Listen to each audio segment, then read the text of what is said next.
నేను మీ KS Naidu. KS నేను సైతం ప్రశ్నిస్తే యూట్యూబ్ ఛానల్ స్వాగతం. ఇది అందరికీ కూడా సంబంధించింది.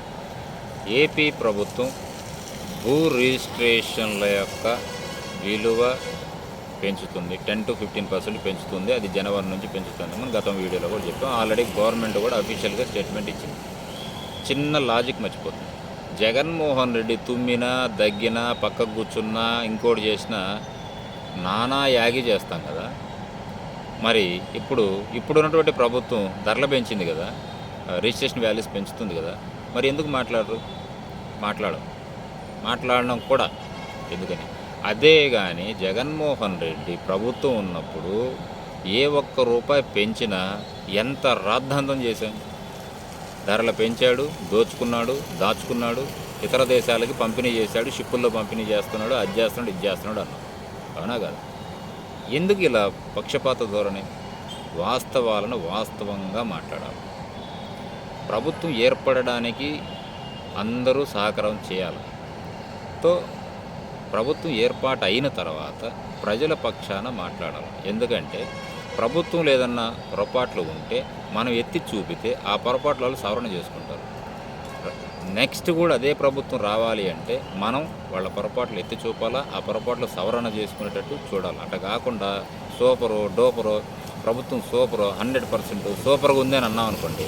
గతంలో కూడా జగన్మోహన్ రెడ్డికి ఆ చుట్టూ ఉన్నటువంటి కోటరీ, కొంతమంది మీడియా, కొంతమంది ప్రబుద్ధులు సూపర్ సార్, జగన్ అన్న అంటే గ్రేట్ సార్, మీరు తోపు సార్, తురుము సార్ అనడం వల్ల ఈ పరిస్థితికి వచ్చింది. అదే పరిస్థితి ఇప్పుడు కూటమి ప్రభుత్వాన్ని కూడా పాపం వీళ్ళందరూ కలిపి అదే పని చేస్తున్నట్టు. సార్ ఒకటి గుర్తుపెట్టుకోండి, ప్రభుత్వాన్ని ఎప్పుడు పైకి లేపొద్దు.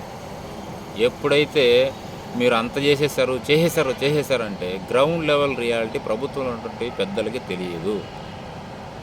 ఎప్పుడైతే గ్రౌండ్ లెవెల్ రియాలిటీ పెద్దలకు తెలుస్తుందో, అవునా గ్రౌండ్ లెవెల్లో ఇలాంటి పొరపాట్లు జరుగుతున్నాయా, వీటిని మనం రెక్టిఫై చేసుకుంటే కానీ నెక్స్ట్ మనం ఎలక్షన్స్కి వెళ్ళినప్పుడు ఫలానా సమస్య వచ్చినప్పుడు మేము స్పందించాము, క్లియర్ చేసామని చెప్పుకోవడానికి ఉంటుంది. అది ఏ ప్రభుత్వం అయినా. ఆ పందాలో ఏ ఒక్క వ్యక్తి అయినా ప్రయత్నం చేస్తున్నాడా?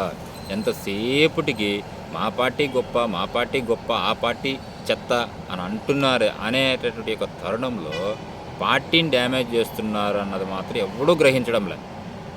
ఒక్కటే గుర్తుపెట్టుకోండి, నెక్స్ట్ టర్మ్ కూడా పార్టీ రావాలి అని అనుకుంటుంది. ఏ పార్టీ అయినా, ఏ ప్రభుత్వం అయినా కంటిన్యూ కావాలి అనుకున్నా నాశనం అవ్వాలన్నా కూడా మన చేతిలోనే ఉంటుంది.